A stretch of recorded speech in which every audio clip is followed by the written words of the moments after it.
Yuyu, nos vamos con la primera entrevista de la mañana. Así es, esta noticia ya la conocen. 9 senadores, 36 diputados es el total de los legisladores que componen la bancada del espacio 609, que se confirmó una vez más como el sector mayoritario dentro del Frente Amplio.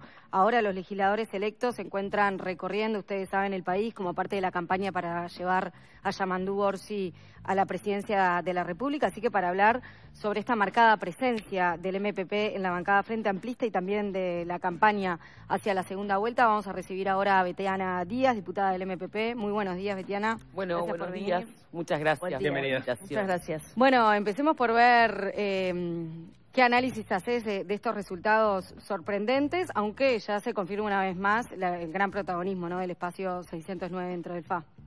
Sí, en realidad nosotros, te diría, Ana, trabajamos mucho para esto, ¿no?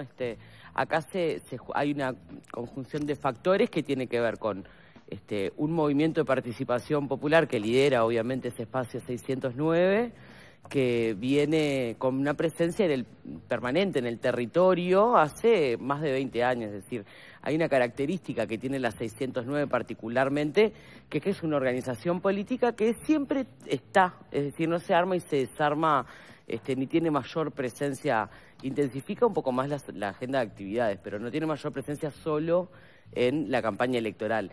Y eso es algo que de alguna forma el votante también valora, ¿no? También es cierto que hicimos una campaña de muchísima recorrida, una campaña muy capilar, que esta no es una situación nueva, es decir, ser la bancada mayoritaria dentro de los sectores del Frente Amplio es una situación que se viene dando hace 20 años, y bueno, en realidad, en ese sentido, aprovechamos también esa infraestructura que da tener esta cantidad de compañeros y compañeras para poder abarcar todas estas tareas, ¿no?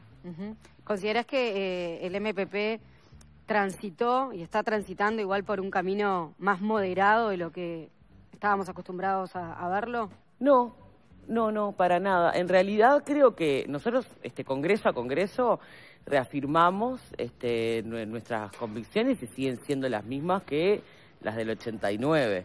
Ahora, es cierto que las agendas van cambiando y entonces uno va también teniendo posiciones que se adecúen a la coyuntura y a la agenda. Pero en realidad nosotros tenemos las mismas posiciones en contra de la pobreza, en contra de la concentración, siempre tratando de instalar que los más infelices sean los más privilegiados. Es un poco como el origen, digamos, de nuestro pensamiento. Y seguimos planteando lo mismo. Capaz que las herramientas puede ser que sean distintas, capaz que por la presencia, por el tipo de proyecto, porque además también es cierto, pero la discusión en torno al acceso a derechos, por ejemplo, fue cambiando. Pero ¿no? el candidato que viene del MPP, estoy hablando de Yamandú Orsi, que él haya sugerido y definido que el ministro de Economía iba a ser alguien más cercano a la ideología Astor y que a la propia visión del MPP sobre la economía, es una señal de moderación, ¿o no?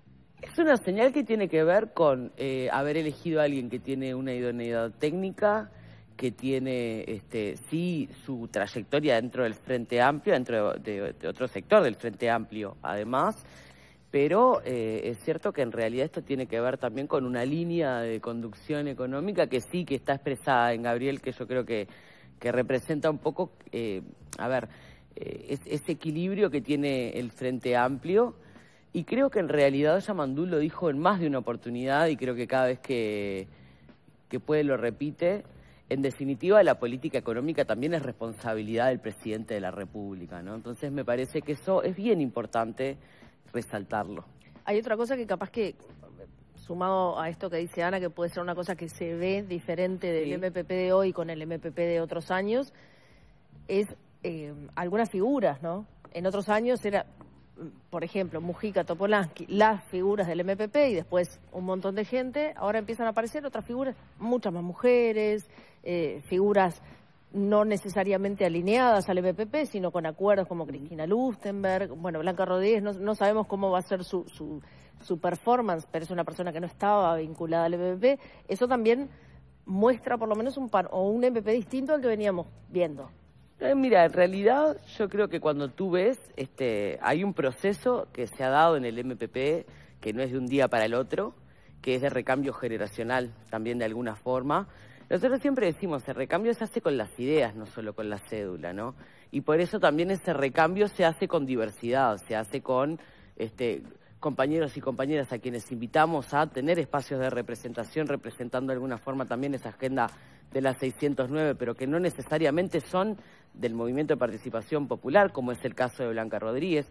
Blanca Rodríguez no ingresó al MPP. Blanca Rodríguez está en el espacio 609 y nosotros le dimos un lugar de relevancia justamente haciendo una apuesta a algo que veníamos viendo, que era un proceso de tratar de incorporar figuras que vinieran a jerarquizar y a elevar un poco el nivel del debate político en un Senado que para nosotros era clave en esta instancia, ¿no? Pero esto lo hemos hecho toda la vida. En realidad, cuando uno ve la incorporación de Rubén Martínez Huelmo, de Curiel, de la propia Constanza Moreira, es decir, esta diversidad de personas que el MPP y la 609 ponen en sus listas, es algo que es una práctica habitual. Y lo otro que tiene que ver con el recambio, y sí, después viene toda una barra, ¿no? O sea, es decir, el peso que tienen Luciato Polansky y Pepe Mujica en nuestra organización, y no se releva con una sola persona, ¿no? Esa posta no la lleva uno solo, y eso también es parte de una identidad del movimiento de participación popular, donde por ejemplo, todos nuestros órganos son colectivos. Entonces, las responsabilidades son también bastante repartidas y ahí aparecemos toda otra generación de dirigentes, pero esta práctica de promover mujeres en espacios de decisión ha sido de siempre. La primera presidenta de Cámara en la historia del Uruguay, todas hasta este periodo en el que asumió la compañera Ana Olivera, las únicas mujeres que en el Parlamento uruguayo lograron presidir la Cámara de Representantes fueron todas diputadas electas por la 609. Por ejemplo. ¿Era Nora Castro? Nora Castro, Ivonne Pasada y Cecilia Botino, también la primera mujer del interior del país en presidir la Cámara. Por ejemplo. Es una práctica que en realidad venimos desarrollando y como todo, uno va haciendo un aprendizaje y por suerte yo creo que sobre todo lo que pasa con las mujeres, cuando empezamos a llegar y las compañeras nos referencian y nos ven, también nuestro rol fundamental es abrirle la puerta a las que vienen. Yo, por ejemplo, me siento parte de eso, ¿no? O sea, siento una enorme responsabilidad para que otras mujeres políticas, sobre todo las jóvenes, se vean y sientan que se puede estar y que se puede representar. Y me parece que es importante también que la organización política no solo respalde este proceso, sino que en esta legislatura va a incluir mucho más mujeres jóvenes. ¿Cuánto entendés que está definido y cuánto se va a construir y a discutir durante el periodo de gobierno si Yamandú Orsi gana la elección? Lo pienso, por ejemplo, en términos económicos. Vos decías, los fines son más o menos los mismos. En todo caso, cambiaron algunos instrumentos porque cambiaron los tiempos. Pero, por ejemplo, y vuelvo a veces a la discusión tributaria porque me parece que es de las más ideológicas que se pueden dar. Y ahí hay una diferencia clara en el discurso de Álvaro Delgado, que dice no se va a aumentar más impuestos. El Frente Amplio no descarta eso. Dice que no quiere aumentar Nosotros hablamos de la carga tributaria. De la discusión de la carga tributaria global, ¿no? Ahí está. Y ahí ¿cuánto está más o menos definido y cuánto en realidad va a ser una discusión a dar a la interna del Frente Amplio? Esta es una discusión y hoy en este escenario, donde para hacer este tipo de cambios tenés que tener cierto acuerdo, por ejemplo, en el Parlamento, más allá de que tengas la iniciativa del Ejecutivo, creo que te obliga a tener otro tipo de discusiones, porque lo que sucede es que el 27 de octubre dejó un escenario en el Uruguay totalmente distinto. A lo que voy es a lo siguiente. Este gobierno dice que no aumentó impuestos y que no va a aumentar. Eso es una mentira, en realidad. De hecho, este gobierno creó nuevos impuestos. El otro día estuve hablando, por ejemplo, con los representantes de los sectores de producción de alimentos de mascotas en el Uruguay. Ustedes saben que se eliminó la patente de perro y se supone que, como contrapartida de eso, se creó una tasa que no tiene ninguna devolución, ninguna contrapartida, ¿no? Que financiaba las políticas de zoonosis. Es un impuesto que le pusieron a la producción nacional, ¿no?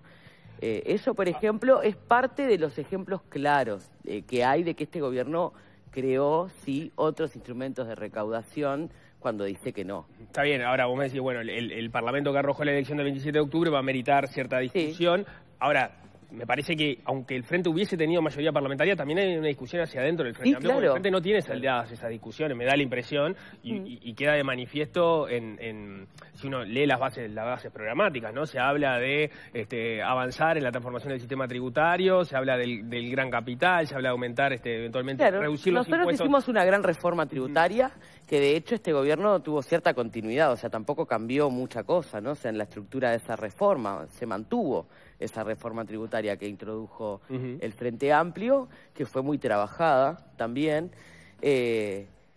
Lo que nosotros entendemos es que esa reforma tiene 20 años y que claramente hay algunas otras discusiones, incluso en el mundo hay algunas otras discusiones sobre lo tributario que deberían ser considerados en Uruguay.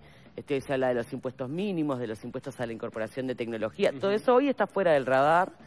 Y también hay que ver, en una sociedad donde tenemos otros problemas que nos obligan a poner a la protección social de las personas en el centro del debate, muchas veces cuando hablamos del bienestar, bueno, cómo lo financiamos y cómo generamos los instrumentos también para eso. Entonces, esta conversación que tiene que ver con cómo serían cambios tributarios en un futuro, dependen de todo esto. Dependen de todos estos cambios que estamos teniendo y dependen de los escenarios, del diálogo social, de otras cosas. Pero, por ejemplo, en estos aspectos que aparecen en las bases programáticas sobre reducir impuestos al consumo y fortalecer la imposición a la renta, el gran capital y el patrimonio, en realidad no están definidos cómo deberían hacerse, sino que son discusiones a dar dentro de la fuerza y aparte política. Después de los instrumentos normativos que tenés, ¿cómo no? Sí. Claro, me quedo pensando en esto porque cada vez que preguntamos alguna cuestión sobre cómo se aplicarían algunas cuestiones con respecto al diálogo social, o hay algo que no ha quedado claro tampoco, por ejemplo, a ver, depende de quién lo haya contestado de la forma que lo contestó, pero una de las propuestas que está en el programa es este apoyo a las familias, para los chiquilines con 2.500 pesos desde es un para bono empezar para las clases, ahí está. Sí, para el inicio de clases. Exacto. Porque lo que está pasando es que hoy tenés 1 millón de uruguayos endeudados, eso es lo real, y la gente hoy lo que está tomando es endeudamiento para financiar cosas. Sí, para comprar los útiles, para comprar útiles, la ¿no? mochila, o sea, para llegar a fin de año. Ahora, eso depende quién lo conteste, desde el primer día del gobierno entrante o desde el año siguiente, dependiendo del presupuesto con el que se encuentre. Bueno, ahí tenés dos escenarios donde, en primer lugar, yo te diría una cosa. Yo esto lo he dicho en esta mesa muchas veces. Nosotros no sabemos con qué nos vamos a encontrar. Esto lo he dicho, pueden revisar porque resisto archivo. En el sentido de que, en primer lugar, vos podés hacerlo esto por 2 vías. Porque esto es un bono, no sería un gasto corriente permanente. Claro. Entonces, por ejemplo, vos tenés el instrumento de la reasignación a través de lo que es la partida de refuerzos que tiene el propio presupuesto nacional como instrumento, que son situaciones así, extraordinarias, donde vos, por ejemplo, tenés que reforzar, porque, ¿qué pasa? El presupuesto del próximo gobierno empieza a regir a partir del 1 de enero del 26, perdón. Entonces, bueno, ahí lo que tenés es un año de margen donde vos tenés que tener, cierta posibilidad de hacer reasignaciones. Eso lo podés mantener desde el primer día de gobierno vía reasignación, ¿cómo no? Y después sí incluirlo en una partida presupuestal fija que ya repita para los 4 años siguientes y que entonces, será decisión política del próximo gobierno mantenerlo o no. Entonces, esos son medidas complementarias, por decirlo de alguna manera, pero era un poco lo que planteaba es más, si el gobierno actual quisiera tener un tipo de bono así, lo podría tener ya, por ejemplo, haciendo una reasignación de recursos. Pero entonces vos entendés que se podría hacer desde el día 1. ¿Qué es la discusión que teníamos con Delgado 2025. cuando planteaba lo de los premios a los bachilleres? Es decir, esto no necesita una aprobación y una asignación fija de partida presupuestal porque es un premio. Si tú me decís es un recurso corriente que, como por ejemplo lo que son los salarios, pero no. En realidad, cuando tú escuchabas el planteo incluso del propio candidato a ministro de Economía, Labat, lo iban a hacer vía reasignaciones, que es decir, lo podría hacer hoy eso. En este tramo de la campaña no ha habido demasiadas novedades de parte de la fórmula del Frente Amplio a nivel de presentaciones programáticas, de nombramientos. Tampoco las novedades estamos en campaña. Esta campaña es intensa en el territorio. Ahí está. Sí, bueno, a veces las campañas también tienen esa intensidad también en eso, ¿no? Con novedades de equipos, con novedades de propuestas nuevas que vayan apareciendo. Eso no ha sido la tónica en realidad en ninguna de las dos fórmulas en este tramo. Aparecieron las menciones o los anuncios de dirigentes menores de los partidos tradicionales que han apoyado a Yamandu Orsi. Sí. ¿Quedaría feo que estas personas después aparezcan nombradas en cargos de parte del gobierno, un eventual gobierno de Yamandu Orsi? Para nada, para nada. Te digo, podrían perfectamente ocupar lugares de responsabilidad en cargos de un gobierno. Jorgan, una de las cosas que hacía era asesoría desde el punto de vista técnico, ¿no? En la Secretaría Nacional de Inteligencia Estratégica del Estado. Sorprendería que alguien así, que fue además asesor a nivel de una Secretaría de la Presidencia de la República, ocupar un cargo. Bueno, el desempeño de la Secretaría... De hecho, es más, Nicolás, te digo, quien introdujo básicamente la participación en el control y contralor dentro de los directorios de las empresas públicas y dentro de otros organismos, mayoritariamente fue el Frente Amplio, ¿no? O sea, la oposición tuvo un rol preponderante siempre ahí. Lo que digo pero no sería el mismo caso ahora, ¿no? No es el mismo caso, pero lo que digo es que para nosotros no es un escenario nuevo este escenario de convivencia. ¿Está conversado con él esta posibilidad? No tengo ni idea. Eso no tengo ni idea. De verdad te digo, si te contestara ahora, te estaría diciendo... No, prefiero no contestarte porque no sé, de verdad que no sé. Lo que sí sería, no sé si novedoso, pero sí sería una discusión es si en realidad los pases y los apoyos se dieron... Como Azucena Arbeleche, ministra de Economía. Pasó del Partido Nacional... Pero ya no era militante del Frente Amplio. ¿Cómo no? Era un cargo de designación política del Frente Amplio, responsable de la unidad de deuda... un cargo técnico, no era militante. ¿No era militante del Frente Amplio o lo era? Pero un cargo técnico. Pero vos pones gente... Pero digo, Jorgan era un representante del Partido Nacional en las mesas de seguridad. Sí, Azucena Arbeleche era representante formaba parte del equipo técnico. Sí, claro, del Frente Amplio. Pero no era... Y adhería al Frente Amplio. Adhería al Frente Amplio. Claro. No tenía. Sí. No sabíamos. Y en realidad hizo un pase al partido. Renunció a la unidad de gestión de deuda. Es más, quien quedó hoy fue quien quedó en ese momento también. ¿Por qué? Porque hay una cuestión que también era parte del equipo técnico del gobierno del Frente Amplio. Usted me decís, ¿eso es un funcionario de carrera? Eso es otra cosa. Pero cuando vos tomás decisiones políticas para un gobierno, lo haces adhiriendo a ese gobierno. Entonces, porque acá no se puede separar la discusión de lo técnico y lo político partidario, ¿no? Porque la ideología en la gestión de lo público siempre está. Entonces... Pero eso no es decir que, digamos, todos los jerarcas y todos los funcionarios del Estado en este momento están adhiriendo al gobierno. No, por eso te hice la diferencia entre ser un funcionario de carrera, un funcionario público y estar en una oficina donde pasa un jerarca y, bueno, vos seguís ahí. Y otra cosa es ser un cargo que tiene una responsabilidad tan grande como la dirección de una unidad de gestión del Ministerio de Economía. Y se le hizo un pase y se le dio... Pero ese argumento no va en contra de la profesionalización de los No, de los para nada. Lo que va en contra de lo que tú me decís que está mal visto que hagas un pase y te den un cargo. Bueno, pero pasa que fue no va en parte contra de la crítica que le hizo la oposición. Fue parte de la crítica, y yo entiendo que desde la Intendencia de Canelones respondió a eso, de la crítica que se le hizo Yamandu Orsi, diciendo, bueno, logra determinados acuerdos en función de determinadas contrapartidas. Si fuera tan poco importante estos pases que hicimos como salieron a decir, no sé por qué tanta virulencia en la respuesta, ¿no?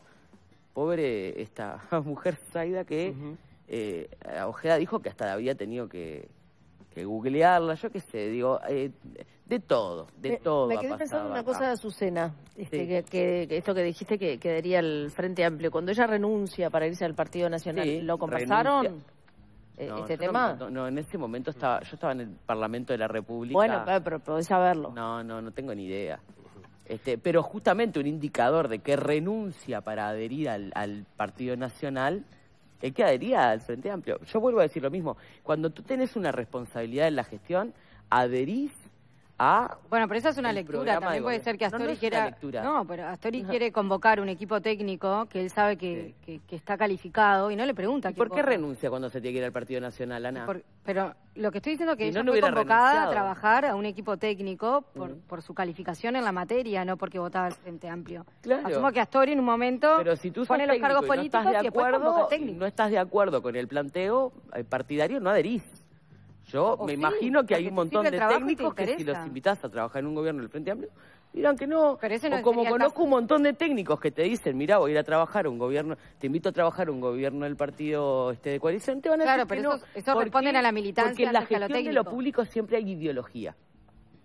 Siempre hay ideología. Pero eso lo puede vivir así alguien que milita para un partido, quien tiene una impronta partidaria fuerte. No. Ese asumo que no sería el caso de Arbeleche cuando la convocan para trabajar y acepta la oportunidad. Escúchame, no sé por qué estamos hablando tanto de Arbeleche. Sí, no, ahora. me En refiero realidad a- trajiste vos como ejemplo. Lo que te digo es, me estás discutiendo que se hizo un pase y se le dio un cargo a alguien, como que fuera la primera vez que pasaría, y lo que digo es, no, viene sucediendo. De hecho, este gobierno lo ha hecho. El pase que hizo de, bueno, en otros casos, por ejemplo, vos tenés, por nombrarte, Bianchi, Gonzalo Mujica, que estuvieron en lugares de relevancia de la lista, porque si no tampoco pasaban. Bueno, a ver, es el ejemplo. Sucede así también. Yo lo que entiendo es que esto no es una transacción, ¿tá? Que tiene que ver con una decisión de estas personas que le pasa a muchos votantes de la coalición, que es, en el caso, por ejemplo, de los votantes de Orsi, siempre votaron a Orsi en este proceso. Los votantes de la coalición no votaban a Delgado. Y ahí es donde nosotros entendemos que estas señales de que hay grupos con cierta identidad partidaria que empiezan a tomar una distancia de la adhesión a Delgado, para el Frente Amplio es importante en un momento donde nosotros también no solo apostamos a crecer, sino a ganar las elecciones. ¿Y dónde te parece que se está jugando la elección en ese sentido? Entre esas personas que no votaron a Delgado en la primera vuelta, de repente, y tampoco votaron a Orsi, y ahora tienen que decidir dónde está la clave para esos votantes, arrimarlos a la fórmula del Frente. Bueno, ahí nosotros en realidad, primero, hay un espacio ahí interesante de voto en blanco y voto anulado, que yo creo que es un voto que hay que salir a conversar mucho, que es lo que estamos haciendo hace días, ¿no? O sea, yo estoy haciendo mucha barriada, pero digo, los dirigentes del Frente Amplio estamos haciendo mucho cara a cara, mucho boca a boca, mucho, o sea, no ha sido una campaña de grandes actos esta etapa, por ejemplo, si ustedes ven. Entonces, nosotros entendemos que ahí hay un espacio, sobre todo el voto en blanco y anulado, nos parece un perfil para trabajar justamente en el compromiso de, bueno, acá se decide justamente sobre dos modelos de país que hay hoy arriba de la mesa, que nos parece importante que la gente se involucre para esto. Y ya que estás ahí, ¿en qué diferenciás los dos modelos de país? Escuchaba a alguien decir, no me acuerdo quién fue para citarlo, son los dos candidatos que han llegado al balotaje más parecidos que hemos tenido desde que hay balotaje. Ay, por favor, no, nada que ver. No, Yo lo vi también, no sé quién lo dijo, pero es como una cosa que está, que parece, sobrevuela. Después podés discutir si son distintos o no, pero que son de los más parecidos, capaz que... No, físicamente decís. No, en cuanto a lo que se viene proponiendo cada uno. Si vos pensás entre Mujica y la calle Herrera, pensando en los balotajes, entre Jorge Valle y Tabaré Vázquez, entre Tabaré Vázquez y la calle Pou, bueno, está Álvaro Delgado, Yamandu Orsi. No, tienen planteos.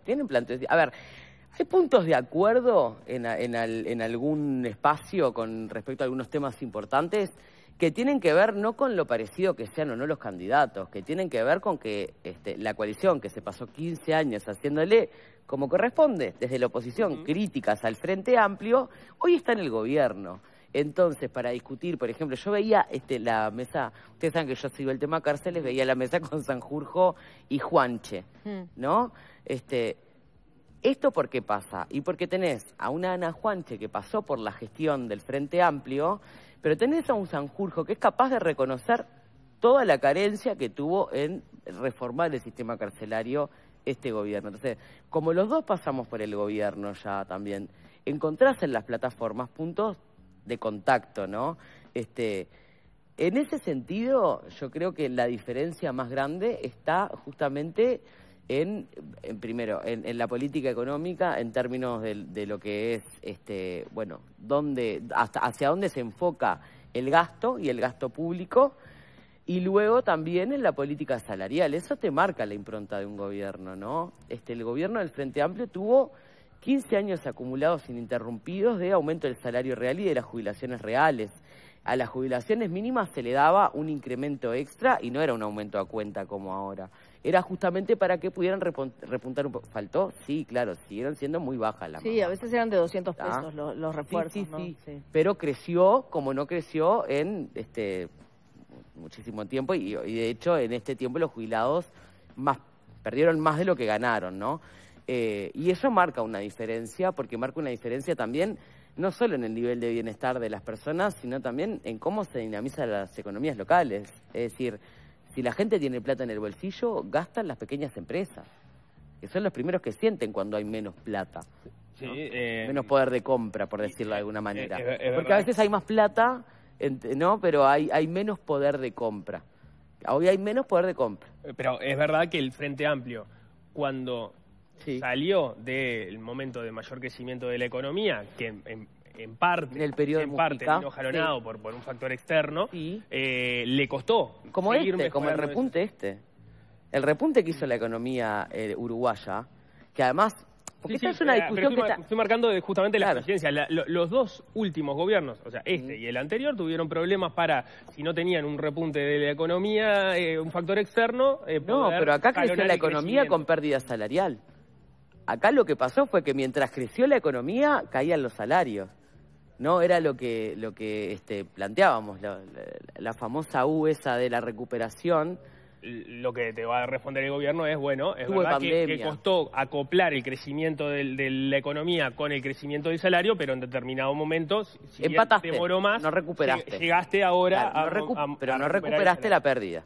Ah, no, bueno. No, que se perdió, se perdió. empataste. Ujú. Entonces, lo que te pasa es que hoy hay menos poder de compra. Y esa es una diferencia muy grande, porque cuando la economía en periodos frente amplistas crecía el salario. Pero si Pero decimos acá- que el país es Yo me acuerdo vulnerable de al- rondas de negociación salarial en ese momento, año 2013, 2000 o antes, un poquito, en ese periodo, 2010, 2015, el periodo Mujica, donde los aumentos eran realmente mucho más importantes. Yo ¿no? te lo planteaba porque si Pero hoy, por hablamos de que el ejemplo, factor externo es importante, ahí tampoco podés Pero el factor externo olvidar la pandemia, que eso empezó. es importante. Mirá el agronegocio. Ujú. ¿Cómo cerraron los convenios de salario de los trabajadores rurales cuando fue el agro de lo que más traccionó el crecimiento de la economía en el 2021 y 2022? En torno al 1%, 2%, nada. Ni siquiera en determinado se reflejó- momento se adelantaron a las pautas, salariales. Ni siquiera se reflejó el derrame del agro que nos decía Mato, el ministro de Ganadería, que esperáramos, ¿no? Ni siquiera dentro del propio sector de los trabajadores del agro. Entonces, bueno, eso es una diferencia Política salarial. marcada en la política salarial. Bien, ¿Cómo no? ¿en qué otros puntos la ves? Bueno, yo creo que hay algunos puntos que tienen que ver con la participación social. Este es un gobierno que no ha tenido una gran inclusión de la participación social en esto creo que esto es más evidente en algunas reformas que ha tenido, ¿no? Sobre todo porque si uno revisa, casi todas las reformas del gobierno están un poco cuestionadas o penden, no de un hilo, pero porque no han tenido grandes acuerdos atrás. Porque una cosa es que yo me siente a decirte qué es lo que voy a hacer. Entonces está muy bien, vino a la calle a la sede del Frente Amplio y trajo su proyecto de reforma de la seguridad social. ¿Eso es negociar? No, no es negociar. Es contarte qué es lo que voy a hacer. Lo mismo es armar una mesa de seguridad para contarte, incluyendo algunas medidas tuyas, pero contarte lo que voy a hacer y hacerte prácticamente corresponsable. Lo otro, el caso de la reforma y la transformación educativa. Lo mismo. Una cosa es contarte qué es lo que voy a hacer y otra cosa es negociar una reforma, además con el cuerpo docente afuera. ¿Qué negoció el Frente Amplio en 15 años, considerando la opinión de la oposición? De todo.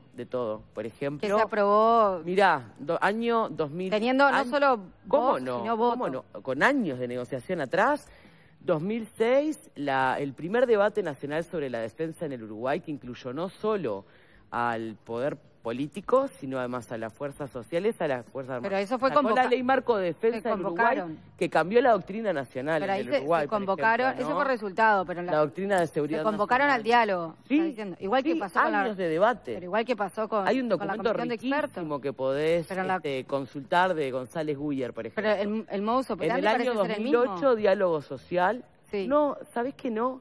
Porque se mira, por convocaron ejemplo, a cantidad en ese de momento organizaciones sociales también y se había políticas. empezado a negociar. Te cuento otro ejemplo más. Y por eso te digo, el Frente Amplio es el único que tiene las credenciales de poder generar acuerdos nacionales. El marco regulatorio de la política energética, ¿no es una política de acuerdo? La ley marco de defensa, que vuelvo a decir, cambió la doctrina de seguridad nacional en el Uruguay, ¿no? ¿No es una ley de acuerdo? Sí. La creación del Sistema Nacional de Inteligencia Estratégica del Estado, que es una política de Estado, porque la inteligencia tiene que ser concebida así, tuvo más de 10 años de discusión en el Parlamento entre todos los partidos y muchos puntos de acuerdo. La ley marco de la política, vuelvo a decir, de la política energética. Hay, pero ejemplos sobrados, Ana, de esto. Quería preguntarte... Todo esto acordó. Ah, y además la reforma del 2008, ¿no?, de la seguridad social, que fue la ampliación de cobertura para las mujeres. ¿A ti te parece que el Frente Amplio no tuvo participación en la comisión de expertos? No. Porque serían algo. Tuvo la participación, pero en realidad, obviamente, no fue recogido el aporte que hizo el Frente Amplio. Recién mencionaste la transformación educativa y que el Frente ha sido muy crítico sobre la forma en la que se negoció y la participación de los estudiantes, de los docentes, perdón, con la SATD en contra, en fin. ¿Hay alguna medida para tomar puntualmente? Porque el programa del Frente Amplio habla de educación, pero no puntualmente sobre qué hacer con la transformación educativa que inició este gobierno. ¿Cuál es el plan? Bueno, Yamandulo viene planteando esto, ¿no? Esto es hora de sentarse a conversar con todos los actores involucrados. Esto implica, bueno, ver, porque esta reforma quedó trunca hasta en términos de financiamiento, ¿no? Es decir, ni siquiera el propio gobierno financió su propia reforma. Entonces, ahí tenemos algunas cuestiones que nosotros venimos planteando que no tienen que ver únicamente con las cuestiones curriculares o de condiciones de trabajo del cuerpo docente, que además, vuelvo a decir, el mayor ahorro que se hizo en la educación fue vía salario docente. Ahí tenemos que discutir la ampliación de la cobertura. Nosotros planteamos ampliar la universalización del ingreso a la educación, retomar la obligatoriedad en la inscripción, porque además estamos viendo algunos datos, por ejemplo, cuando uno revisa los datos del monitor educativo en el abandono intermitente, hay un aumento en este periodo de eso. Estamos teniendo un problema no solo de cobertura, sino de acompañamiento, y esto lo vemos en primaria, por ejemplo. Entonces, ahí tenemos que discutir cómo llegar, no solo con más CAIF, más escuela, ir a la escuela de tiempo completo, ampliar la cantidad de escuelas de tiempo completo.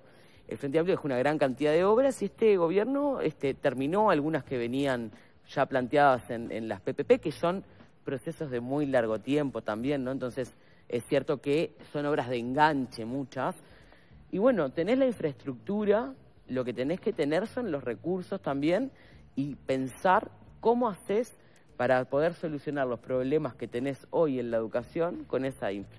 Pero además hay otras cuestiones mucho más, digamos, curriculares, de la reforma que se hizo en esto de los cambios de grado, que eso hay que cambiarlo. Esto lo tendrías que discutir con un experto en educación. Yo no lo soy. Creo que hay un montón de compañeros y compañeras, pero me parece que el aspecto fundamental más importante es que una reforma no puede hipotecar, por ejemplo, el abandono de los gurises de la educación, ¿no? Y eso es un poco lo que está sucediendo. Incluso empobreciendo al cuerpo docente, que además era el sector que más había aumentado en su salario real en los gobiernos del Frente Amplio, la educación. Entonces, bueno, me parece que acá hay muchas discusiones que se tocan con respecto a esta reforma y a los efectos negativos que ha tenido esta reforma. Tengo una última cortita, puede ser, ¿no? Porque no tocamos tema Salle, que ha sido un tema importante en la discusión pública. Sí.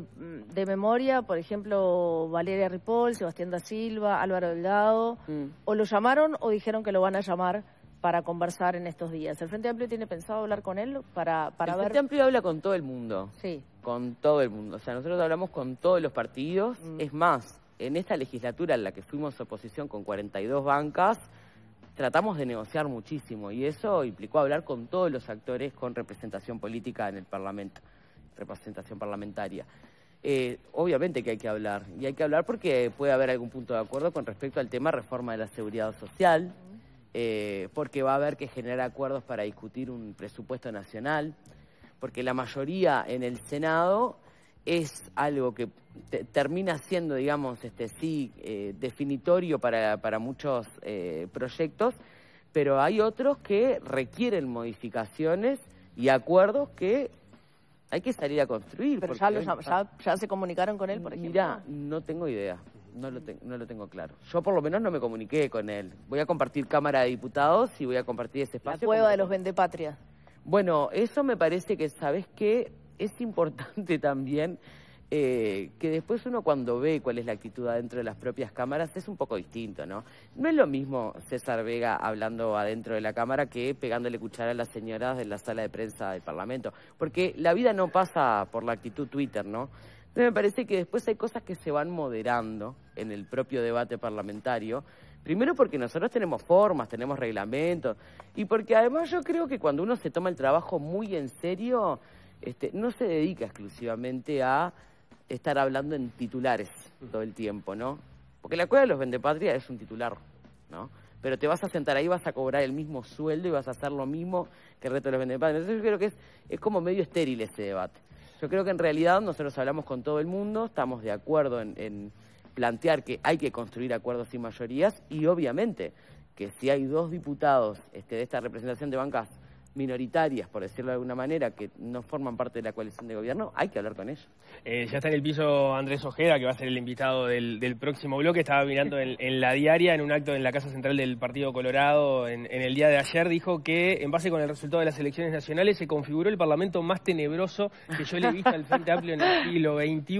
Una vez más afirmó que la oposición no tiene cortafuegos y que dijo que a este Frente Amplio le da miedo. Estoy para hacer todo para que no vuelva, dijo. ¿Tenés algo para decirle para que se quede más tranquilo?